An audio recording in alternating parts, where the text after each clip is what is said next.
ఈ సమయం అంతా మనము వాక్యాన్ని చదువుకోండి. వాక్య భాగంలోకి వెళ్దామండి. పరిశుద్ధ గ్రంథం నుంచి యెషయా భక్తుడు రాసినటువంటి యెషయా గ్రంథము 65వ అధ్యాయము 16వ వచనాన్ని మనం చదువుదామండి. 65వ అధ్యాయము 10వ వచనం,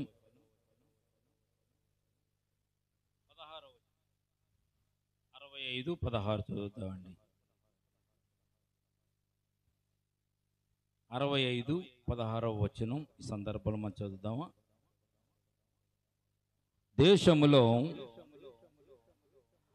తనకు ఆశీర్వాదము కలుగవలనని కోరువాడు నమ్మదగిన దేవుడు తను ఆశీర్వదింపవలనని కోరుకొనుడు. చాలండి, చిన్ని ప్రార్థన చేస్తాను వాక్యం నిమిత్తం.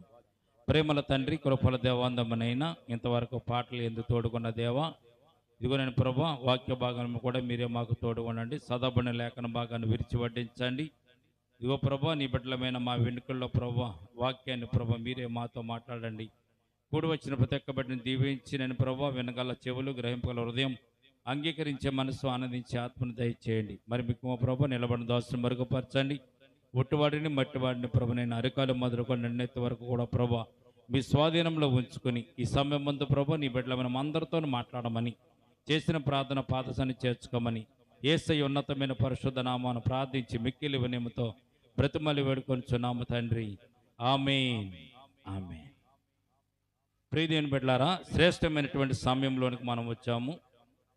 మరి ఈ రాత్రి శనివారపు ప్రార్థన కూడికలో దేవునితో మనం ఉండడానికి, దేవుని సన్నిధానంలో గడపడానికి ప్రభు మనకు చూపించిన శ్రేష్టమైన కృపను బట్టి దేవునికి స్తోత్రాలు చెల్లించవలసిన వారం అన్నాము. ఎండాకాలం వాతావరణం బాగాలేదు, అయినా కానీ ఈ సమయం ముందు మనము దేవుని సన్నిధానం ఉండగలిగాము కనుక ఈ సమయం ముందు దేవుని సన్నిధానం నుంచి కొద్ది మాటలు మనము శ్రద్ధతోనూ అలాగే మనము వినయముతోనూ విధేయతతోనూ దేవుని మాటలు కొద్ది మాటలు మనం విందాం. చదవని లేఖన భాగం యెషయా గ్రంథము 65వ అధ్యాయము 16వ వచనాన్ని మనం చదువుకున్నాం కదా. ఈ వాక్యంలో ఉన్నటువంటి మరి ఒక విషయాన్ని మీకు జ్ఞాపకం చేస్తానండి. దేశంలో తనకు ఆశీర్వాదం కలగవల్లని కోరువాడు నమ్మదగిన దేవుడు తను ఆశీర్వదింపవలనని కోరుకొనును. దేశంలో ప్రమాణం చేయువాడు నమ్మదగిన దేవుని తోడని ప్రమాణము చేయును అని దేవుని లేఖనం మనకు తెలియచేయబడుతుంది. ఇక్కడ మనము చెప్పుకోవాల్సిన విషయం ఏంటంటే నమ్మదగిన దేవుడు. ఈ రోజున చాలామంది ఈ లోకంలో మనం చూసినప్పుడు, ఈ రోజున మన కుటుంబాలలో చూసినప్పుడు, లోకంలో చూసినప్పుడు, ఈ లోకపు యొక్క పరిస్థితులను మనం చూసినప్పుడు ఎక్కడ కూడా నమ్మకం కనబడినటువంటి పరిస్థితిని మనము ఈ లోకంలో చూస్తున్నామండి. ఎక్కడ కూడా నమ్మిక లేదు, నమ్మకం లేదు. మనుషుల ఎడల నమ్మకం లేదు, అలాగే లోకం ఎడల నమ్మకం లేదు, అలాగే మనుషులు ఏర్పాటు చేసుకున్నటువంటి దేవుళ్ళ మీద కూడా, దేవతల మీద కూడా నమ్మిక లేదని సత్యాన్ని పరిశుద్ధ గ్రంథం మనకు తెలియచేయబడుతుంది. అయితే ఈ రోజున మనం నమ్ముతున్నటువంటి దేవుడు, పూజిస్తున్నటువంటి దేవుడు నమ్మకమైన వాడా కాదా అనేటువంటి విషయాన్ని రాత్రి మనం జ్ఞాపకం చేసుకున్నట్లయితే ప్రియమైన బిడ్డలారా, ఈ పరిశుద్ధ గ్రంథం మనకు తెలియచేయబడుతుంది. నమ్మదగిన దేవుడు తను ఆశీర్వదించవాలని కోరుకును. నమ్మదగిన దేవుడు తను ఆశీర్వదించాలని కోరుకుంటాడనేటువంటి సత్యాన్ని పరిశుద్ధ గ్రంథం మనకు తెలియచేయబడుతుంది. అలాగే నమ్మదగిన దేవుడని ప్రమాణం చేయను అనేటువంటి మాట కూడా ఇక్కడ మనం చూస్తున్నాం. అంటే ఈ రోజున మనం చూసినట్లయితే దేవుళ్ళు కానీ, మనుషులు కానీ, అలాగే లోకంలో ఉన్నటువంటి వ్యక్తులు కానీ నమ్మిక లేకుండా లోకంలో జీవిస్తున్న సత్యాన్ని మనం జ్ఞాపకం చేసుకోవాలి. ఎక్కడ చూసినా మోసం, ఎక్కడ చూసినా దగయ్యే. పేపర్లు చూసినా, టీవీలో చూసినా ఒకరినొకరు మోసం చేసుకుంటా, ఒకరినొకరు దగా చేసుకుంటామే జరుగుతుందో తప్ప ఈ లోకంలో నమ్మికను ఒకరు నమ్మికను పోగొట్టుకున్నట్టుగా మనం చూస్తున్నాం. అయితే దేవుని ఎడల మనం నమ్మిక కలిగి ఉంటే దేవుడు ఆ నమ్మికను బట్టి మనం నడిపించేవాడుగా ఉన్న సత్యాన్ని పరిశుద్ధ గ్రంథం తెలియచేయబడుతుంది. కనుక యెషయా భక్తుడు రాసినటువంటి మాట నమ్మదగిన దేవుడు మనకు తోడుగా ఉన్నాడు అనేటువంటి మాటను మనం ఇక్కడ జ్ఞాపకం చేసుకుంటున్నాం. చూడండి, నేనే దేవుడిని అనేటువంటి వారు భూమి మీద చాలా మంది వచ్చారు. నేనే దేవుడను అనేటువంటి వారు భూమి మీద చాలా మంది వచ్చారు, కానీ వారందరూ కూడా భూమిలో కలిసిపోయారు, కానీ మరలా లేచి తను నమ్ముకున్న వారిని ఎవరు కూడా రక్షించలేదు. ఈ రోజున మనం జ్ఞాపకం చేసుకోవాలి. యేసు ప్రభు వారు కూడా ఈ లోకానికి దేవుని కుమారుడిగా ఈ లోకానికి దిగి వచ్చాడు. ఆయన దేవుని కుమారుడిగా ఈ లోకానికి దిగి వచ్చి ఆయన మనలందరినీ కూడా ఆదరించి, మనందరూ కూడా రక్షణ ఇచ్చి ఆయన ఏ కారణం చేత ఈ లోకానికి వచ్చారు, ఎవరిని రక్షించడానికి ఈ లోకానికి వచ్చారు, వారి కొరకు యేసుక్రీస్తు ప్రభువు ప్రాణము పెట్టి తిరిగి లేచి పరలోకానికి వెళ్ళినటువంటి దేవుడిగా, నమ్మకమైన దేవుడిగా పరిశుద్ధ గ్రంథం మనకు తెలియచేయబడుతుంది. దేవునికి స్తోత్రం కలుగును గాక. అందుకే 65 అధ్యాయం 16 వచనం మనం చెప్తున్నాము, మనం చూసాము కనుక. చూడండి, ఆశీర్వదించవాలని కోరుకున్న వారు నమ్మదగిన దేవుడిని ఆశీర్వదించాలని కోరుకోవాలి. ఈ రాత్రి మనము జ్ఞాపకం చేసుకుందామని, మన దేవుడు నమ్మదగిన వాడు కనుక మనల్ని ఆశీర్వదించడానికి తగిన వాడు అనే సత్యాన్ని లేఖన భాగం మనకు తెలియచేయబడుతుంది. నమ్మదగిన వాడి దగ్గరికి ఎన్ని రోజులు వెళ్తే ప్రయోజనమే ఉంది? నమ్మకం లేని వారి దగ్గరికి ఎన్ని రోజులు వెళ్ళి ఎన్నిసార్లు దండాలు పెడితే ప్రయోజనమే ఉంది? ఈ రాత్రి మేము జ్ఞాపకం చేస్తున్నాం. తండ్రి దేవుడు యేసుక్రీస్తు ప్రభువారు ఆయనను నమ్మిన వారిని ఎడబాసేవాడు కాదు, విడిచిపెట్టేవాడు కాదని సత్యాన్ని పరిశుద్ధ గ్రంథం మనకు తెలియజేయబడుతుంది. ఈ సందర్భంలో ఇంకొక మాట మనం చూద్దామండి. 1 కొరింథీయులకు రాసిన పత్రిక 10వ అధ్యాయము 13వ వచనంలో కూడా ఒక మాట మనం చూద్దామండి. 1 కొరింథీయులకు రాసిన పత్రిక 10వ అధ్యాయము 13వ వచనాన్ని చూసినట్లయితే ఇక్కడ ఇంకొక మాట మనం చదువుతాం పరిశుద్ధ గ్రంథంలో. పాత నిబంధనలో మనం చదివాము, కొత్త నిబంధనలో కూడా మనం చూసినట్లయితే 1 కొరింథీయులకు రాసిన పత్రిక 10వ అధ్యాయము 13వ వచనంలో ఇక్కడ ఒక మాట ఉంటుంది. చూడండి, ఒకసారి చదువుదామా. సాధారణంగా మనుషులకు కలుగు శోధన తప్ప మరి ఏది మీకు సంభవింపలేదు.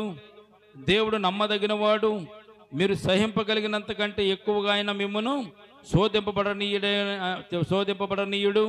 అంతేకాదు, సహింపగలుగుటకు ఆయన శోధనతో కూడా తప్పించుకునే మార్గమును కలుగు చేయును. దేవుడు నమ్మదగిన వాడు, మీరు సహింపగలిగేటువంటి శోధనలు మీ మీదకైనా అనుమతిస్తాడనే సత్యాన్ని మనం చూస్తున్నాం. ప్రియమైన బిడ్డలారా, చూడండి, నమ్మదగిన దేవుడు ఏ సందర్భాల్లో మనం రక్షించాలి, ఆకలిగా ఉంటే ఆహారం పెట్టాలి, వస్త్రహీనంగా ఉంటే వస్త్రాలు ఇవ్వాలి, ఆర్థికమైన ఇబ్బందుల్లో ఉంటే ఆర్థికమైన ఇబ్బందుల నుంచి దేవుడు మనలను విడిపించేవాడుగా ఉండాలి. కనుక ఈ రాత్రి మీకు జ్ఞాపకం చేస్తాను, మనం నమ్మనటువంటి దేవుడు మనకు ఆశీర్వదించే దేవుడు. అదే కనుక నమ్మికను బట్టి, మన విశ్వాసాన్ని బట్టి మనలను కాపాడే దేవుడుగా ఉన్నాడు. ఎందుకంటే దేవుడు నమ్మదగిన వాడు, అందుకే మీరు సహింపగలిగినంతకంటే ఎక్కువ ఆయన మిమ్మను శోధింపనీయుడు. శోధనలు వస్తాయి, తప్పదు. కానీ మనం నమ్మినటువంటి దేవుడు శోధనల నుంచి కూడా తప్పించేవాడని సత్యాన్ని మనం మొట్టమొదటిగా మనము జ్ఞాపకం చేసుకోవాలని పరిశుద్ధ గ్రంథం మనకు తెలియచేయబడుతుంది. కనుక రాత్రికాల సమయం మందు ఆ నమ్మదగిన దేవుడిని మనం ఆరాధిస్తున్నాం, పూజిస్తున్నాం. కనుక మనకి ఎప్పుడైనా శోధన వస్తే మీరు ఏం చెప్పాలి? ప్రభువా, నువ్వు శోధన నుంచి తప్పిస్తానన్నావు కనుక, నమ్మకమైన దేవుడిని అన్నావు కనుక, నీ యందు ఎవరైతే నమ్మిక ఉంచి విశ్వాసం ఉంచి నీలో నడుస్తారో వారిని ప్రభువా నువ్వు తప్పిస్తావు, విడిపిస్తానన్నావు కనుక ఈ రాత్రి మేము ప్రార్థన చేస్తున్నాం. నాయనా, నాకున్నటువంటి ఇరుకుల నుంచి, ఇబ్బంది నుంచి నువ్వు తప్పించు ప్రభువా అని మనము దేవుని సన్నిధిలో ప్రార్థన చేస్తే తప్పక మన యొక్క అవసరతను దేవుడు తీర్చేవాడుగా ఉన్నాడు సత్యాన్ని పరిశుద్ధ గ్రంథం మనకు తెలియజేయబడుతుంది. కనుక దశలోని రాసిన పత్రికలో 3వ అధ్యాయము 3వ వచనంలో ఒక మాట మనం చూస్తే అపోస్తలుడైన పౌలు ఇక్కడ ఒక మాట తెలియజేస్తున్నాడండి. దశలోని రాసిన పత్రిక చదువుతాము. 2వ దశలోని రాసిన పత్రిక 3వ అధ్యాయము 3వ వచనం చూడండి ఒకసారి. 3వ అధ్యాయం 3వ వచనం చక్కని మాట ఉంటుంది ఇక్కడ. అయితే ప్రభువు నమ్మదగిన వాడు, ఆయన మిమ్మల్ని స్థిరపరిచి దుష్టత్వము నుంచి మిమ్మలను కాపాడును. ఎందుకంటే ప్రభు నమ్మదగిన వాడు కనుక ఆయన ఏం చేస్తాడంటే అండి, దుష్టత్వం నుంచి మిమ్మలను కాపాడుతాడు. చదవండి ఇంకాను. మేము మీకు ఆజ్ఞాపించే వాటిని మీరు చేయుచున్నారనియు చేయదుమనియు ప్రభువునందు నమ్మకం కలిగి ఉన్నాము అని దేవుని వాక్యం మనకు తెలియజేస్తుంది. ప్రియమైన బిడ్డలారా, కనుక ఈ రాత్రికాల సమయంలో దుష్టత్వం నుండి కాపాడడానికి నమ్మదగిన వాడు. మనం ఎంత నీతిమంతులుగా ఉన్నా కానీ సాతానుగాడు ఏదో రకంగా మనల్ని చెరపాలని, పాడు చేయాలని, మనల్ని ఇబ్బంది పెట్టాలని, మనలను దుష్టత్వంతో నింపాలని వాడు చూస్తూ ఉంటాడు. దుష్టత్వం అంటే చెడు కార్యాలు. మనం నీతిగా ఉండాలని చూసినా కానీ మన నీతిని వాడు పాడు చేయాలని సాతానుగాడు చూస్తూ ఉంటాడు. కాబట్టి అటువంటి దుర్నీతి నుంచి, దుష్టత్వం నుంచి తప్పించడానికి మన దేవుడు నమ్మదగిన వాడు. ఆయన ఎవరైతే కోరుకుంటారో, ఎవరైతే వేడుకుంటారో, ఎవరైతే ఆయనలో నివసించడానికి ఇష్టపడుతూ ఉంటారో ప్రియమైన బిడ్డలారా, వారిని తప్పించే దేవుడు. ఈ రోజున దుష్టుల నుంచి తప్పించేవాడు ఎవరు లేరండి. దుష్టుల నుంచి తప్పించేవారు ఈ లోకంలో ఎవరు లేరు, యేసుక్రీస్తు ప్రభువారు తప్పించి. అందుకే దేవుని కీర్తన గ్రంథంలో 1వ కీర్తనలో మొదటి అధ్యాయంలో మనం చూస్తాం. చూడండి అక్కడ దుష్టులు ఆలోచన చెప్పుకుని నడువక, పాపుల మార్గం నిలువక, అపహాసకులు కూర్చుండి చోట కూర్చుండక, యెహోవా ధర్మశాస్త్రం నందు ఆనందించుచు దేవారాత్రము దాన్ని ధ్యానించేవాడు ధన్యుడని దేవుని వాక్యం ఏదైతే చెప్పిందో మొట్టమొదటిగా ఉన్నది ఎవరండి? దుష్టులు. అక్కడ ఆ దుష్టుల నుంచి తప్పించాలంటే మనం నమ్మినటువంటి దేవుడు నమ్మకమైన దేవుడు మనల్ని దుష్టుల నుంచి తప్పిస్తాడు. కనుక యెహోవా ధర్మశాస్త్రం నందు ఆనందించు అంటే ధర్మశాస్త్రం అంటే దేవుని వాక్యమే. దేవుని వాక్యం అంటే దేవుడే. ఈ రాత్రి మీకు జ్ఞాపకం చేస్తున్నాను ప్రియమైన బిడ్డలారా, ఈ దేవుని వాక్యం, ఈ పరిశుద్ధ వాక్యము నిన్ను దుష్టుల నుంచి తప్పిస్తుంది, దుష్టుల నుంచి నిన్ను విడిపిస్తున్న సత్యాన్ని పరిశుద్ధ గ్రంథం మనకు తెలియచేపడి దుష్టత్వం నుంచి కాపాడడానికి అయినా నమ్మదగిన వారు. ఎందుకు దుష్టులు ఉన్నారు మనకి? మన చుట్టుపక్కల అందరూ కూడా చెడిపోయిన వారు, పడిపోయిన వారు. మన జీవితం చూసినా కానీ మన జీవితం కూడా పడిపోయి నరకానికి వెళ్ళవలసిన మనల్ని కూడా దేవుడు ఆ దుష్టత్వం నుంచి తప్పించడానికే కదా ఆయన శిలువ మీద మరణం పొంది ఆయన రక్తం కార్చి మనందరూ కూడా కడిగి పవిత్రపరిచి ఆయన బిడ్డలుగా ఆయన సంఘముల మనలను దేవుడు ఏర్పాటు చేసుకున్నాడు. కారణం ఆ దుష్టత్వం మనలో ఉంటే ఆ దుష్టత్వంతో మనం నరకానికి వెళ్ళిపోతాం. కనుక ఆ దుష్టత్వం నుంచి విడిపించడానికి దేవుడు శిలువ మీద రక్తం కార్చి మనలో ఆయన కడిగి పవిత్రపరిచినట్లుగా పరిశుద్ధ గ్రంథంలో మనం చూడగలుగుతున్న దేవునికి స్తోత్రం కలుగును గాక. మనము చూడండి 2వ తిమోతికి రాసిన పత్రికలోని 2వ అధ్యాయం 13వ వచనం ఒకసారి చదువుదామా? ఇటువంటి వారమైన మనలను దేవుడు నమ్మము గనుక మనలను కాపాడిన విధానాన్ని ఒకసారి జ్ఞాపకం చేసుకుంటే 2వ తిమోతికి రాసిన పత్రిక 2వ అధ్యాయం 13వ వచనం చూడండి ఒకసారి. తిమోతికి రాసినటువంటి 2వ పత్రిక 2వ అధ్యాయం 13వ వచనం, మనము నమ్మదగని వారమైనను, నమ్మిదగిన వారం కాదు, మనం నమ్మదగిన వారమైనను ఆయన నమ్మదగిన వాడిగా ఉండును. ప్రియదని బిడ్డలారా చదవండి. ఆయన తన స్వభావమునకు విరోధముగా దేనిని అయినా చేయలేడు. స్వభావమునకు విరోధంగా ఏమి చేయలేడు. ఎందుకంటే మనం నమ్మదగిన వారమండి. మనం ఏమన్నా మనలో నీతి ఉందా? మన నీతిమంతులమా అంటే మనం నీతిమంతులం కాదు. అందుకే దావీదు భక్తుడు తన కీర్తనలో రాస్తాడు, ప్రభువా నన్ను ఇస్సోపుతో కడుగునైనా నీ రక్తముతో కడుగునైనా ఎర్రనమైన నా పాపాలను నువ్వు ఎమ్మమ్మ కంటే తెల్లగా కడుగునైనని చెప్పి దావీదు భక్తుడు తెలియజేస్తున్నాడండి. ఎందుకన్నాడు ఆ మాట? మనము మన జీవితంలో పాపం ముందు, మన జీవితంలో శాపం ముందు మనం నరకానికి వెళ్ళవలసిన వారము. అయితే ఈ పరిశుద్ధ గ్రంథము 2వ అధ్యాయం 13వ వచనంలో మనం చూసాం. ప్రియమైన బిడ్డలారా, మనము నమ్మదగిన వారమైనను ఆయన నమ్మదగిన వాడుగా ఉండును గనుక ఆయన తన స్వభావమునకు విరోధముగా ఏదియూ చేయలేడు. ఆయన నమ్మదగిన వాడు. స్వభావమే నమ్మిక కలిగినది. ఈ రోజున మనము ఎవరికైనా వాగ్దానం ఇచ్చామనుకోండి, ఆ వాగ్దానం మనం నెరవేర్చలేం. ఎవరికైనా మనం ఇస్తానన్నాం అనుకోండి, మనం ఎవరికి మనమో ఇవ్వలేము. సమయం వచ్చిన తర్వాత ఏ రకంగా తప్పించుకుందామని చూస్తూ ఉంటాం. అది నమ్మిక కాదండి. మన దేవుడు మాత్రం నమ్మకమైన వాడు, నమ్మిక కలిగినటువంటి దేవుడు. ప్రియమైన బిడ్డలారా, ఈ రాత్రికాల సమయం అందు మనము నమ్మదగిన వారమైన, మన పాపులమైన, మన శాపగ్రస్తులమైనా కానీ మన కొరకు ఆయన సిలువలో మరణించి సిలువలో ప్రాణం పెట్టి మనల్ని కడిగి పవిత్రపరిచేటువంటి దేవుడిగా పరిశుద్ధ గ్రంథంలో మనం చూడగలుగుతాం. అందుకే మనం నమ్మినటువంటి వారి దేవుడు నమ్మిక కలిగిన దేవుడిని పరిశుద్ధ గ్రంథం మనకు తెలియచేయబడుతుంది. అందుకే ప్రియమైన బిడ్డలారా, మొదటి యోహాను రాసిన పత్రికలో ఒక మాట మనం చూద్దామండి. ఒక మాట మనం చూద్దామా? మొదటి యోహాను రాసిన పత్రిక 1వ అధ్యాయం 9వ వచనం చూద్దాం ఒకసారి. మొదటి యోహాను రాసిన పత్రిక 1వ అధ్యాయం 9వ వచనం చూసినట్లయితే, మన పాపములను మనం ఒప్పుకొని ఎడల ఆయన నమ్మదగిన వాడును నీతిమంతుడు కనుక ఆయన మన పాపములు క్షమించి సమస్త దుర్నీతులను మనలను పవిత్రులుగా చేయను. దేవునికి స్తోత్రం కలుగును గాక. ఈ సమయం అంతా మీకు జ్ఞాపకం చేస్తానండి. ఇక్కడ యోహాను రాసినటువంటి మొదటి పత్రికలో అని చెప్పి, మన పాపములు మనం ఒప్పుకుని మనం నమ్మదగిన వాడు నీతిమంతుడు కనుక ఆయన నమ్మదగిన వాడు నీతిమంతుడు కనుక ఆయన మన పాపములు క్షమించి మన సమస్త దుర్నిచ్చి మనలను విడిపించి మన పాపములను పరిశుద్ధపరిచి మన పాపములను క్షమించగలిగినటువంటి దేవుడు. నమ్మిక ఉంచి మనము ఒకవేళ దేవుని చాలా ప్రార్థన చేస్తే, ఈ రోజున ఎన్నోసార్లు ఎన్నో సంవత్సరాలు బట్టి మనము గుళ్ళకి గోపురాలకు తిరుగుతూ ఉంటాము. టెంకాయలు అర్పిస్తాం, అరటిపళ్ళు అర్పిస్తాం, కానుకలు అర్పిస్తాం, గుడి చుట్టూ ప్రదర్శన చేస్తూ ఉంటాం. అయినా కానీ వారి పాపాలు పోయినటువంటి నిర్ధారణ వారికి కలగదు. కానీ దేవుని నమ్మినటువంటి మనకు మాత్రం మన పాపాలను దేవుడు కడిగాడు అనేటువంటి సత్యాన్ని మనం నమ్ముతున్నాం. ఆయన నమ్మదగిన వాడు కనుక, ఆ పాపాల నుంచి మనల్ని విడిపించేవాడు కనుక ఈ రాత్రి మనం జ్ఞాపకం చేసుకోవాలి. ఆయన నమ్మదగిన వాడు కనుక మన పాపాల నుంచి మనల్ని అయినా విడిపించేవాడుగా ఉన్నాడు, పాపం నుంచి తప్పించేవాడుగా ఉన్నాడు. మన పాపమును క్షమించి ప్రతి దుర్నీతి నుంచి, ఆ దుష్టత్వం నుంచి, ప్రతి చెడు నుంచి కూడా మనం తప్పించగలిగిన ఏకైక దేవుడు, నమ్మిక కలిగిన దేవుడు యేసుక్రీస్తు ప్రభువు అనే సత్యాన్ని పరిశుద్ధ గ్రంథం మనకు తెలియజేయబడుతుంది ప్రియమైన బిడ్డలారా. అందుకే ఆయన దేవుని వాక్యం మనం చూస్తామండి. యోహాను రాసిన సువార్త 3:16 ఒక మాట ఉంటుంది, కంఠస్థం వాక్యం. దేవుడు లోకమును ఎంతో ప్రేమించాను కాగా తన ద్వితీయ కుమారునికి పుట్టిన వాని యందు విశ్వాసం ఉంచి ప్రతి వాడు నశింపక నిత్య జీవం పొందినట్లు ఆయనను అనుగ్రహించిన. మన కొరకు దేవుడే ఆయన నమ్మకం కలిగిన వాడు కనుక మనల్ని విడిపించడానికి వాత్సల్యత చూపించగలిగినటువంటి దేవుడిగా ఈ పరిశుద్ధ గ్రంథంలో మనం చూడగలుగుతున్నాం. ఈ రాత్రికాల సమయంలో ఒక చిన్న విషయాన్ని మనం జ్ఞాపకం చేసుకుందామండి. ఎంత చెప్పుకున్నా దేవుని గురించి చెప్పదగినటువంటి మాటలు అనేకమైన ఉన్నవి. ఆయన నమ్మదగిన వాడు, ఆయన వాక్యం నమ్మదగినది.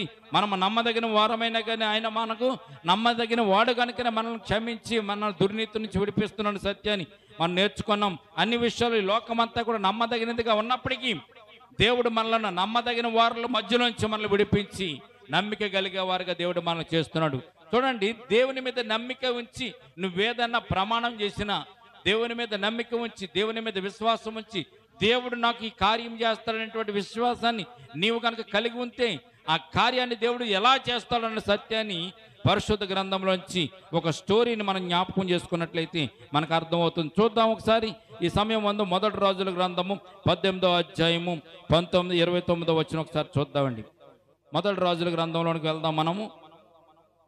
మొదటి రాజుల గ్రంథము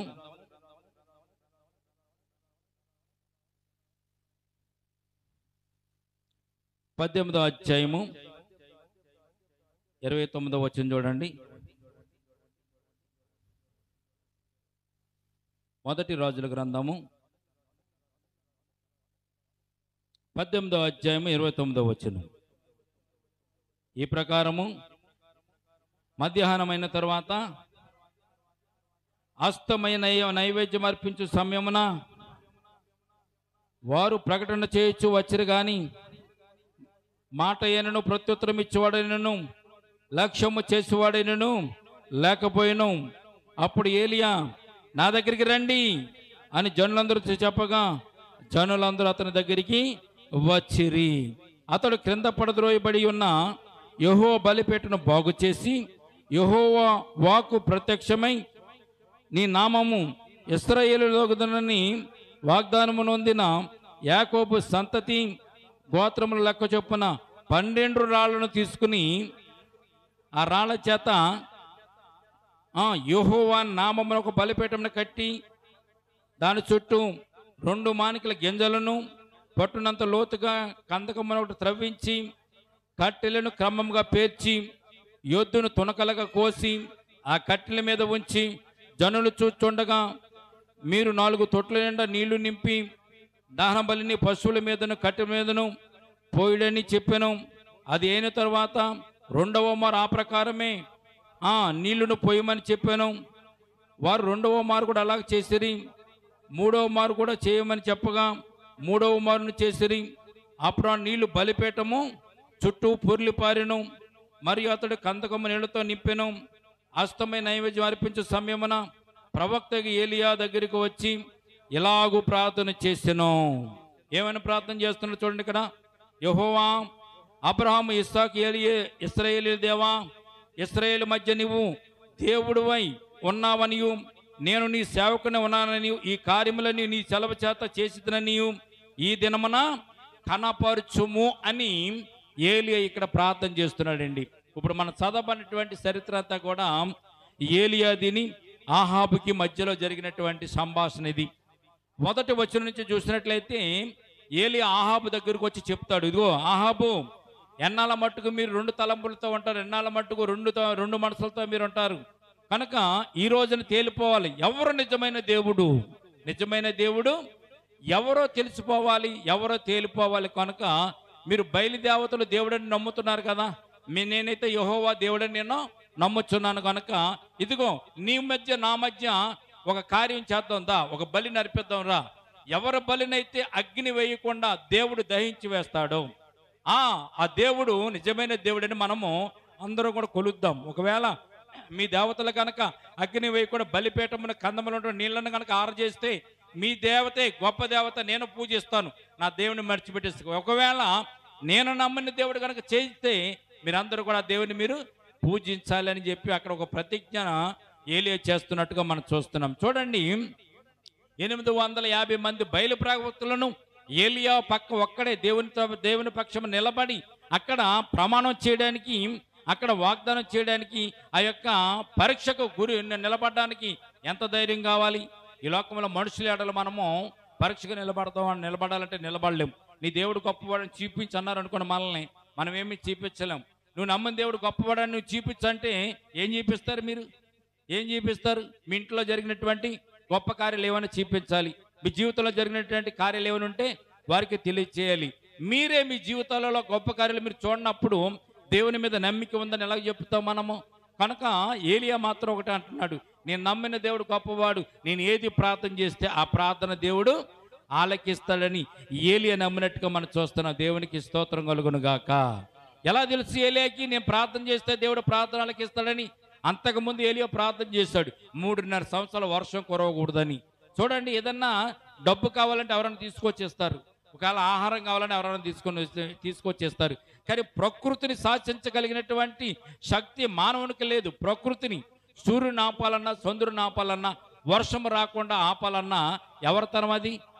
దేవుని తరం తప్పించి మనుషుల తరమో కాదు. ఈ రోజున ఎన్ని యంత్రాలు వచ్చినా, ఎన్ని శాటిలైట్లు వచ్చినా, ప్రభుత్వాలు ఎంత సైన్స్ పెరిగినా కానీ ఈ రోజున జ్ఞాపకం చేసుకోండి, వర్షం కురవాలంటే దేవుని ఆజ్ఞ రావాలి. సూర్యుడు నిలవాలంటే దేవుని ఆజ్ఞ రావాలి. అందుకే యెహోషువ ప్రార్థన చేస్తున్నప్పుడు దేవుడు ఏం చేశాడు? సూర్యుడిని ఆపాడు, చంద్రుడిని నిలిపివేశాడు. ఒక రోజంతా సూర్యుడు అస్తమించకుండా ఉండిపోయాడు యెహోషువ ప్రార్థన చేసినప్పుడు. కారణం, యెహోషువ ఎందుకు ప్రార్థన చేశాడు? దేవుడు నా ప్రార్థన ఆలకిస్తాడనేటువంటి నమ్మిక యెహోషువకు ఉంది కనుక, నమ్మకమైన దేవుడు నా దేవుడని యెహోషువ అనుకున్నాడు కనుక ఇశ్రాయేలు ప్రజలందరి మీద నిలబడి ప్రార్థన చేశాడు. ఆ యుద్ధంలో సూర్యుడు అస్తమించకుండా ఉండులాగా ప్రార్థన చేసినప్పుడు ఆ ప్రార్థన దేవుడు ఆలకించి నమ్మకమైన దేవుడు కనుక ఆ సూర్యుని ఆపు చేశాడు. అలాగే ఏలియా కూడా దేవుని మీద ఎంత విశ్వాసం ఉందో చూడండి. ఇదిగో నేను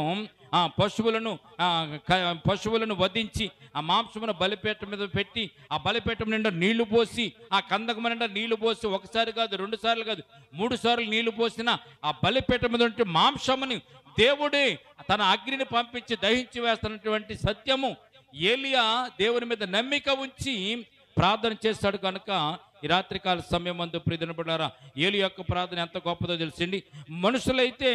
మనుషులు చేసుకున్నటువంటి దేవుళ్ళు అయితే మాట వినరేమో కానీ మన దేవుడు మాత్రము మన మాట ఆలకించే దేవుడు. దేవునికి స్తోత్రం కలుగునుగాక. అందుకే ఏలియా మాట కూడా దేవుడు ఆలకించాడు. వారు కూడా ఈ బయలు ప్రవక్తలు కూడా ప్రార్థన చేశారు. ఏమైనా ప్రార్థన చేస్తారు? 24వ వచనం చూడండి. 24వ వచనం చూడండి.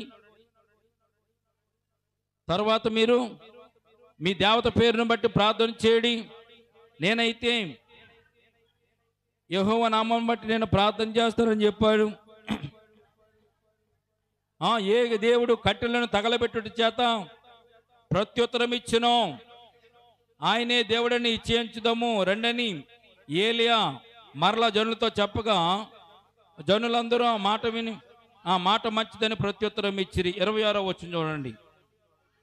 వారు తమకీయబడిన ఎద్దును తీసుకొని సిద్ధం చేసి, జాగ్రత్తగా వినాలి, జాగ్రత్తగా విందామమ్మా, జాగ్రత్తగా విందాం, దేవుని మాటలు కాబట్టి జాగ్రత్తగా విందాం. ఇక్కడ చూడండి, బయలు ప్రవక్తలు ఏం చేశారు? 450 మందిని 400 మంది కలిసి వచ్చారు. వారు చూడండి, వారు శేషించినటువంటి 450 మంది బయలు ప్రవక్తలు ఒక ఎద్దుని తీసుకున్నారు, దాన్ని వధించారు, దాన్ని సిద్ధం చేశారు. సిద్ధం చేసేవారు బలిపీఠం పెట్టి ఉదయం మొదలుకొని మధ్యాహ్నం వరకు బయలు దేవతకు వారు ప్రార్థన చేస్తున్నారు. బయలా మా ప్రార్థన వినమని బయలు పేరును బట్టి ప్రార్థన చేశారు. కానీ ఒక మాట అయినను ప్రత్యుత్తరమైనను ఇచ్చేవాడెవడు లేకపోగా వారు తాము చేసిన బలిపీఠం వద్ద గొంతులు వేయ మొదలుపెట్టిరి. ఈ రోజున జ్ఞాపకం చేసుకుందాం తండ్రి. ప్రియమైన బిడ్డారా, దేవుడు అనేవాడు మాట వినేవాడుగా ఉండాలి. దేవుడు అనేవాడు మన మాటకి సమాధానం ఇచ్చేవాడుగా ఉండాలి. నువ్వు నమ్మినటువంటి దేవుడు నీ కోరికలు తీర్చడమే కాదు, నీకున్నటువంటి అవసరతలు కూడా తీర్చాలి. నువ్వు కోరుకున్నది ఏదైనా కానీ, కష్టతరం ఏదైనా కానీ, నీకు కష్టమే కానీ దేవునికి కష్టం కాదు కనుక నువ్వేదైతే కోరుకున్న ప్రతి కోరుకున్న దేవుడు తీర్చేవాడుగానే ఉన్నాడు. అసాధ్యం దేవుడికి అసాధ్యం అనేది ఏదీ లేదు, మనుషులకు అసాధ్యమే కానీ ఏలియా చేసే పని ఏంటో తెలుసండి, సాహసోపేతమైన పని. చూడండి, బలిపీఠం కట్టాడు, బలిపీఠం కట్టి బలిపీఠం మీద కట్టెలు పేర్చాడు, కట్టెలు పేర్చిన తర్వాత పశుమాంసం దాని మీద పెట్టిన తర్వాత అగ్ని వేస్తేనే కానీ పశుమాంసం దహింపబడి దేవునికి ప్రీతికరమైనటువంటి యాగంగా అది వెళ్ళదు కనుక అక్కడ ఏలియా చేసినటువంటి ప్రమాణం ఏంటో తెలుసండి, మనం అగ్ని వేయకూడదు, మనం నమ్మినటువంటి దేవుడు ఆకాశం నుంచి అగ్నిని కురిపించి ఈ కందకమును దహన బలిని దహించి వేయాలని ఏలియా ఆ మనుషులందరి మీద ప్రకటన చేసి దేవునికి ప్రార్థన చేస్తాడు. ప్రియమైన బిడ్డలారా, ఏలియాకి ఎంత నమ్మిక ఉంటే ప్రార్థన చేస్తాడు, ఏలియాకి ఎంత నమ్మిక ఉంటే ప్రార్థన చేస్తాడు. మనం కూడా దేవుని మీద భక్తి ఉండాలి. రెండవది నమ్మిక మాత్రం చాలా బలమైనటువంటి నమ్మిక ఉండాలి, విశ్వాసం ఉండాలి. ఏలియా ఏమనుకోండొచ్చు, నేను ప్రమాణం చేస్తాను, ఒకవేళ దేవుడు అగ్నిని కురిపించకపోతే, దేవుడు ఒకవేళ అగ్నిని కనుక పైనుంచి పంపించకపోతే, ఈ కందకాన్ని ఈ బలి పశువును కనుక దహించకపోతే నా మాట ఒత్తిదైపోద్దని ఏలియా అనుకోవచ్చు, భయపడవచ్చు. కానీ ఏలియా ఏమాత్రం కూడా సంకోచించకుండా భయపడకుండా అక్కడ ప్రమాణం చేసినట్టుగా మనం చూస్తున్నాం. వీరు వెళ్ళారు, వారి దేవతలకు ప్రార్థన చేస్తారు. ఉదయం మొదలుకొని మధ్యాహ్నం వరకు అన్నట్టండి. ఎంతవరకు? ఉదయం మొదలుకొని మధ్యాహ్నం వరకు కూడా వారు ఏం చేస్తారంటే ఇక్కడ గొంతులు వేస్తున్నారంట. చూడండి, చదవండి. వారు తాము చేసిన బలిపీఠం గొంతులు వేయ మొదలుపెట్టి మధ్యాహ్నం కాగా ఏలియా వాడు దేవుడు అయిన ఉన్నాడు, పెద్ద కేకలు వేయడి. ఒకవేళ మధ్యాహ్నము ధ్యానం చేస్తున్నాడేమో, దూరమున ఉన్నాడేమో, ప్రయాణం చేస్తున్నాడేమో, వాడు నిద్రపోచున్నాడేమో, మీరు ఒకవేళ లేపవలసి ఉన్నదేమని అపహాసము చేయగా వారు మరి గట్టిగా కేకలు వేయచ్చు. ఇంకొక మాట ఉంది, రక్తము కారు మట్టుకు తమ మర్యాద చెప్పున కత్తులతోనూ శస్త్రాలతోనూ తమ దేహమును కోసుకొనుచునుండిరి. ప్రియమైన బిడ్డలారా, వారి దేవత, వారి నమ్మినటువంటి దేవుళ్ళు ఆ బలిపీఠం మీదకి అగ్నిని పంపించడం లేదని, వారు ఏమీ మాట్లాడతలేదని చెప్పి వారు ఏం చేస్తున్నారంటే అండి, కొట్టుకుంటున్నారంట, ఒళ్ళంతా సీరేసుకుంటున్నారంట. ఈ రోజున మనం చూస్తే కొన్ని జాతరలు జరుగుతూ ఉంటాయి. జాతరలో కొరడాలతో కొట్టుకుంటూ ఉంటారు. కొరడాలతో కొట్టుకోవడం ఎలా కొట్టుకుంటారో తెలుసండి, ఒళ్ళు చీరుకుపోయేలా కొట్టుకుంటారు, రక్తాల కారిలా కొట్టుకుంటారు. కారణం ఏంటంటే వారి దేవతలకి అది ఇష్టం, వారి దేవుళ్ళకు అది ఇష్టం. మన దేవుడికి రక్తాల కారుకులాగా మనమేం కొట్టక్కర్లేదు, కన్నీరు విడిస్తే చాలు మన దేవుడు మన మీద కరుణ చూపించగలిగినటువంటి గొప్ప దేవుడు. దేవునికి స్తోత్రం కలుగును గాక. ఆయన చాలా ప్రేమమయుడు, మన మీద కనికర సంపన్నుడు, కనికరం చూపించగలిగిన వాడు. నువ్వు ఒకవేళ కన్నీటితో ప్రార్థన చేస్తే ఆ ప్రార్థన ఆలకించగలిగినటువంటి గొప్ప దేవుడు నువ్వు నమ్మినటువంటి యేసుక్రీస్తు ప్రభుల వారని సత్యాన్ని పరిశుద్ధ గ్రంథం మనకు తెలియజేయబడుతుంది. వారు రక్తాలు వచ్చేలా కొట్టుకుంటున్నారు కానీ వారి మాట వెనల ఎప్పుడు ఉదయం మొదలుకొని మధ్యాహ్నం వరకు కూడా ఈ తొంతు ఇలాగే జరిగింది. ఇలా జరిగిన తర్వాత అప్పుడు ఏలియాకి అర్థమైపోయింది, నేను నమ్మిన దేవుడు నిజమైన దేవుడు. ఎన్నిసార్లు చెప్పడు వీరు వినలేదు, కానీ దేవుని యొక్క ప్రత్యక్షతను ఇప్పుడు వీరు చూస్తారని చెప్పి ఏలియా అక్కడ ప్రమాణం చేశాడు కదా. ప్రమాణం చేసి ఇక్కడ ప్రార్థన చేస్తున్నాడు. 37వ వచనం చూడండి, 37వ వచనం. యెహోవా నా ప్రార్థన ఆలకించుము, యెహోవా నీవే దేవుడవై ఉన్నావనియు, నీవు వారి హృదయములను నీ తట్టుకు తిరగజేయదువనియు ఈ జనులకు తెలియనట్లుగా నా ప్రార్థన ఆలకించుము. అతడు ఇలాగూ ప్రార్థన చేయుచుండగా యెహోవా అగ్ని దిగి దహన బలిని, పశువులను, కట్టెలను, రాళ్లను, బొగ్గిని దహించి కందకమందున్న నీళ్లను ఆరిపోజేస్తున్న దేవునికి స్తోత్రం కలుగునుగాక. ఇంతకుముందు వారు ఏం చేశారండి, ఉదయం మొదలుకొని మధ్యాహ్నం వరకు ప్రార్థన చేస్తున్నారు, ఒళ్ళు చీరుకుంటున్నారు, కొరడాలతో కొట్టుకుంటున్నారు, గొంతులు వేస్తున్నారు. ఎన్నేసినా కానీ దేవుడు ప్రత్యక్షంగా ఆలే. ఇక్కడ ఏలియా ప్రార్థన చేయడానికి మొదలుపెట్టిన క్షణంలోనే దేవుడు ప్రార్థన ఆలకించాడు. ఆ ప్రార్థన ముగింపుకు రాకముందే ఆకాశం నుంచి అగ్ని దిగి ఆ బలిపీఠమును, కందకమున నీళ్లను, బలి మాంసమును కూడా దహించి వేసినట్లుగా పరిశుద్ధ గ్రంథంలో మనం చూస్తున్న దేవునికి స్తోత్రం కలుగును గాక. మనం ఎప్పుడైనా మీరు ప్రమాణం చేయొచ్చు, ఎప్పుడైనా కానీ దేవునితో మీరు ప్రమాణం చేసి ప్రార్థన చేయొచ్చు. ప్రభువా నా సమస్య ఇటువంటిదినైనా, నా సమస్య తీర్చినైనా. ఎందుకు అని తీరుస్తాడు దేవుడు? నమ్మదగిన దేవుడు కనుక, నీకు వాగ్దానం ఇచ్చాడు కనుక, వాగ్దానం నెరవేర్చగలిగినట్టు సమర్థుడు కనుక, ప్రియమైన బిడ్డలారా, దేవుడు నువ్వు అడిగేది ఏదైనా కానీ ఇవ్వడానికి ఆయన ఇష్టపడతాడు. ప్రియమైన బిడ్డలారా, మీరేమి ఆలోచించక్కర్లేదు, ఏమి కూడా డౌట్ పడక్కర్లేదు. ఏలియా ప్రార్థన ఎంత శ్రేష్టమైన ప్రార్థన అండి! ఎంత మరి అన్యుల మధ్యలోను, దేవతల మధ్యలోను, బయలుదేవతల మధ్యలోను, బయలు ప్రవక్తల మధ్యలోను, 400 మంది బయలు ప్రవక్తల మధ్యలో సవాలు చేసినటువంటి వ్యక్తి ఏలియా. ఎటువంటి సవాలు చేశాడండి? మనం అగ్ని వేయకుండా ఏ దేవుడైతే ఈ బలిపీఠంని కందకముని అగ్నితో దహించి వేస్తాడో అతడే మనం దేవుడని మనం కోరుకుందాం అనుకున్నప్పుడు వారు ఇష్టపడ్డారు, వీళ్ళు ఇష్టపడి మంచిదని కూడా వారు అనుకున్నారు. కానీ ఏలియా చేసిన ప్రార్థన దేవుడు ఆలకించాడు. వారి ప్రార్థన వాళ్ళ దేవుడు ఆలకించలేదు. అంటే దేవుడు నమ్మదగిన వాడు కనుక మనకు సహాయం చేయడానికైనా సమర్థుడు అనే సత్యాన్ని పరిశుద్ధ గ్రంథంలో మనం చూడగలుగుతున్నాం. అందుకే ఏలియా చేసిన ప్రార్థన వెంటనే దేవుడు ఆలకించి ఏం చేశాడంటే అండి, రాళ్లను బుగ్గిని దహించి కందకముంద నీళ్లను ఆరిపోజేశాను. అంతటి జనులందరూ 39 వచ్చిన చూడండి. అంతటి జనులందరూ దాన్ని చూసి సాగిలపడి యెహోవాయే దేవుడని కేకలు వేసిరి. దేవునికి స్తోత్రం కలుగును గాక. ఎవరు దేవుడండి? యెహోవాయే దేవుడు. ఈ దేవుడు ఎవరు దేవుడు? ఏలియా పూజించుతున్నటువంటి దేవుడు. ఈ దేవుడు ఎటువంటి దేవుడు?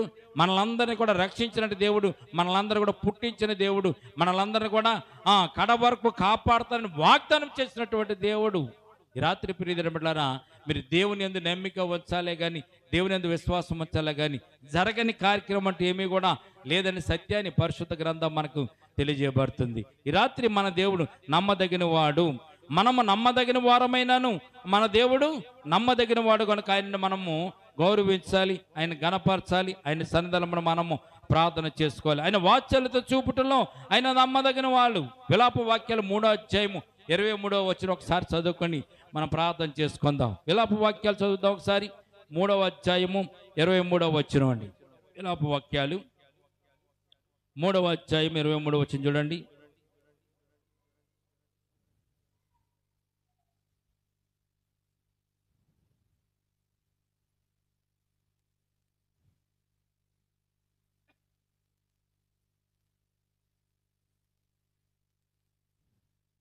యెహోషువ న్యాయాధిపతులు దొరికిందా?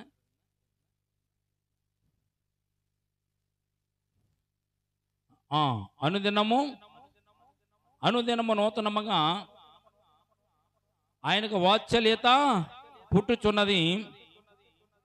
నువ్వు ఎంతైనా నమ్మదగిన దేవుడని విలాప వాక్యాల గ్రంథంలో మనం చూడగలుగుతున్నాం. ప్రియమైన బిడ్డలారా, వాత్సల్యత చూపుటలో నమ్మదగిన వాడు అయినా. అందుకే ఏలియా చేసిన ప్రార్థన, ఏలియా ఎక్కడ నష్టపోతాడో, ఏలియా ఎక్కడ ఊడిపోతాడో అని ప్రార్థన చేయడం మొదలుపెట్టిన వెంటనే ఆ ప్రార్థనకు జవాబిచ్చినటువంటి దేవుడు మన తండ్రి అయినటువంటి దేవుడు. దేవునికి స్తోత్రం కలుగును గాక. దుష్టత్వం నుంచి కాపాడడానికి నమ్మదగిన వాడు, కష్టాల నుంచి, చిరుకుల నుంచి, ఇబ్బందుల నుంచి కాపాడడానికి నమ్మదగిన వాడు, వాగ్దానం చేసిన వాడు నమ్మదగిన వాడని ఎబ్రీ రాసిన పత్రిక 10వ అధ్యాయం 23వ వచనంలో అబ్రహాము గారి గురించి కూడా ఒక మాట రాయబడి ఉంది. ఆ మాట మనం చదువుకుందామండి. వాగ్దానం చేసిన వాడు నమ్మదగిన వాడు. ఎబ్రీ రాసిన పత్రిక 10వ అధ్యాయము 23వ వచనం ఒకసారి చూడండి. ఎబ్రీ పత్రికల నుంచి 10వ అధ్యాయము 23వ వచనం మనం చదువుదామండి. వాగ్దానం చేసిన వాడు నమ్మదగిన వాడు కనుక నమ్మదగిన వాడు కనుక మన నిరీక్షణ విషయమై మనము ఒప్పుకునేది నిశ్చలముగా పట్టుకొందుము. మనము ఒప్పుకునేది నిశ్చలముగా పట్టుకుందాం. వాగ్దానం చేసిన వాడు నమ్మదగిన వాడు కనుక ఎవరికి వాగ్దానం చేశాడండి? అబ్రహాముకు వాగ్దానం చేశాడు. ఏమని వాగ్దానం చేశాడు? అబ్రహాము నీ సంతానాన్ని నేను దీవిస్తానన్నాడు. మరి ఇప్పుడు మనం అందరం ఎవరి సంతానము? మనం దేవుని సంతానం, దేవుని కుమారులు, దేవుని కుమార్తెలం. ఏమని వాగ్దానం చేశాడు? నువ్వేదైతే అడుగుతావో, ఏదైతే నువ్వు కావాలనుకుంటావో, నువ్వేదైతే పొందుకోవాలనుకుంటావో, నువ్వు ఏది అడిగినా కానీ, ఏది పొందుకోవాలన్నా కానీ ఆయన నమ్మదగిన వాడు కనుక మన నిరీక్షణ విషయమై మనము ఒప్పుకొని దాన్ని నిశ్చలముగా పట్టుకొందము. ఒప్పుకున్న దాన్ని ఏం ఒప్పుకున్నాం? మనం దేవా రక్షణ కావాలని ఒప్పుకున్నాం, మారు మనసు పొందాం, బాప్తిసం పొందుకున్నాం, నీవే దేవుడు అని ఒప్పుకున్నాం, నువ్వు సహాయం చేస్తావని ఒప్పుకున్నాం, నువ్వే కాపాడువాడని మనం ఒప్పుకున్నాం, నువ్వే రక్షిస్తావని మనం ఒప్పుకున్నాం కనుకనే దేవుని బిడ్డలమయ్యాము. ఒప్పుకున్నాం కనుకనే దేవుడు తన క్రీస్తు రక్తం చేత మనల్ని కడిగి పవిత్రపరిచాడు.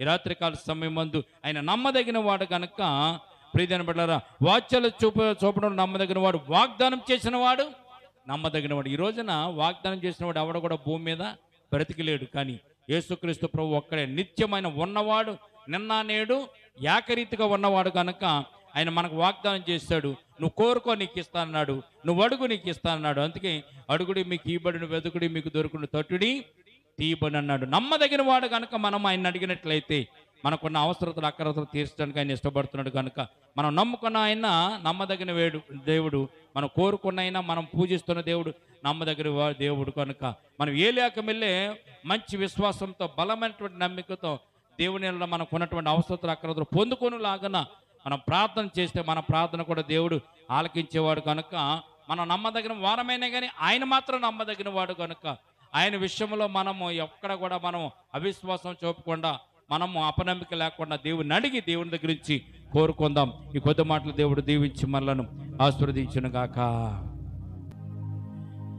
నీతో ఉంటాడు, నీలో ఉంటాడు, నీ వెళ్ళి మార్గములో తోడయ్యుంటాడు, విడుదలనిస్తాడు, రక్షణనిస్తాడు, పాపము నుండి విడిపించి తన రాజ్యమునిస్తాడు. నమ్ముట నీ వలనైతే సమస్తము సాధ్యమే, నమ్ముట నీ వలనైతే సమస్తము సాధ్యమే, నమ్మిన వారిది యేసయ్య రాజ్యమే, నమ్మిన వారిది యేసయ్య రాజ్యమే. దేవునికి స్తోత్రం తండ్రి. నైనా నమ్మకమైన గొప్ప దేవుడు తండ్రి, నమ్మిన వారిని ఆదుకునే దేవుడు తండ్రి. నైనా మేము నమ్మకలేని వారమైనప్పటికీ ప్రభువా నైనా నమ్మకం కలిగిన గొప్ప దేవుడు అని నీ పరిశుద్ధ లేఖనంలో, పరిశుద్ధ గ్రంథంలో మేము ప్రభువా ఈ రాత్రికాల సమయం ముందు తెలుసుకోవడానికి ఇచ్చిన ప్రభుత్వ స్తోత్రాలు తండ్రి. కూడి వచ్చిన ప్రతి ఒక్క బిడ్డలు నమ్మికను కలిగించండి. నమ్మకమైన దేవుడు నీవే అని ప్రభు తెలుసుకుని ప్రభువా నీ సన్నిధానంలో నీ బిడ్డల ప్రభునైనా నిన్ను వారికి కావాల్సిన ప్రతి అక్రత అవసరతనైన ప్రభావం వారు నీ సన్నిధానంలో అడిగి పొందుకోవడానికి నన్ను కృప చూపించండి. ఈ రాత్రి ప్రభునైనా ఏలియా ప్రభునైనా ప్రార్థించినప్పుడునైనా, ఏలియా ప్రభు మిమ్మల్ని అడిగినప్పుడు తండ్రినైనా ప్రార్థన ముగించక ముందే ప్రభు ఏలి యొక్క కోరిక నెరవేర్చిన దేవుడు, నమ్మకం కలిగిన గొప్ప దేవుడు అని నిరూపించావు తండ్రినైనా. బయలు ప్రవక్తల మధ్యలో, ప్రజలందరి మధ్యలో ప్రభునైనా నేను ఉన్నాను, నేను ఉన్నవాడు నన్ను సత్యాన్ని ప్రభుని తెలియజేసినైనా ఏలియకున్నటువంటి నమ్మికను ప్రభు స్థిరపరిచిన గొప్ప దేవా ఈ రాత్రికాల సమయం నీ బిడ్డల జీవితాల్లో కూడా ప్రభా, నీ బిడ్డలు కలిగిన ప్రతి నమ్మికను కూడా ప్రభా మీరు స్థిరపరచండి, బలపరచండి. నీ బిడ్డలు కూడా ప్రతి అక్రతలు తీర్చండి, అవసరతలు తీర్చండి తండ్రి. గుడి వచ్చినటువంటి నీ బిడ్డల బట్టి ప్రార్థిస్తున్నాం తండ్రి. వారి జీవితాల్లో, వారి కుటుంబాల్లో ప్రభా ఏదైతే వారు అక్కర కలిగి ఉన్నారో ప్రభా వారికి ఉన్న ప్రతి అక్రత తీర్చండి. అనారోగ్యం నుంచి విడుదల కలిగించండి, ఆర్థికపరమైన ఇబ్బందుల నుంచి విడుదల కలిగించండి. శాంతి లేని కుటుంబంలో శాంతిని, నెమ్మది లేని కుటుంబంలో నెమ్మదిని దయచేయండి ప్రభునైనా. ఏ కుటుంబాలు అయితే నేను ప్రభునైనా సాతాను కాడు ప్రభు వారి కుటుంబాలను పట్టుకుని పీడిస్తున్నాడు తండ్రినైనా ఆ సాతాను శక్తులు, అంధకార శక్తులు ప్రభు నజరేయుడైన యేసు నామములో విడిచి వెళ్ళిపోవును గాక. ఈ రాత్రి మేము ప్రార్థిస్తున్నాం తండ్రినైనా ఆ బిడ్డల జీవితాల్లో ప్రభునైనా ఆశీర్వాదకరమైన దీవెనల వర్షము ఈ రాత్రికాల సమయం అంతా యేసయ్య నామములో కురిపింపబడును గాక. నైనా ఈ సమయం అంతా ప్రార్థిస్తున్నాం తండ్రినైనా ఆ బిడ్డల కుటుంబాలను ప్రభు, వారికి ఇచ్చిన బిడ్డల ప్రభు, భర్తలను ప్రభు, కుటుంబాలకి ఆ ప్రభు ఆర్థికమైనటువంటి అవసరతను కూడా ప్రభు ఈ రాత్రికాల సమయం మీరు స్థిరపరిచి బలపరిచినని ప్రభు, స్థిరమైనటువంటి నేను ప్రభు కలిమితోను ప్రభు, స్థిరమైనటువంటి నేను ప్రభు కష్టార్జితంతో ప్రభు యేసయ్య నామములో వారిని నింపుదురుగాక. ఈ రాత్రి ప్రభు నీ బిడ్డల వరకు మేము ప్రార్థించాం తండ్రి. వారిని జ్ఞాపకం చేసుకుని ప్రభు, సంఘాన్ని జ్ఞాపకం చేసుకోండి.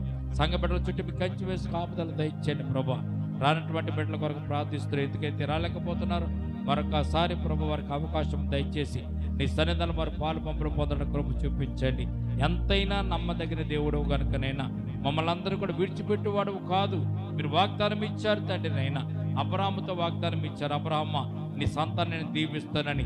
అబ్రాహాము సంతానమైన నీ బిడ్డలందరినీ కూడా ప్రభు దీవించడానికి ఇష్టపడుతున్నావు కనుక నేను ప్రభు నీలో ఒదిగి ఉంటూ మీలో ప్రభు ఎదుగుతూ మీ యొక్క ఆశీస్సులు పొందుకునే భాగ్యం సంఘానికి సంఘ బిడ్డలకు మీరే దయచేయండి.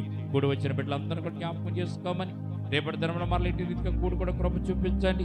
నైనా ప్రభు ఎండాకాలమునైనా ఎండలు చాలా మెండుగా ఉన్నాయి తండ్రి.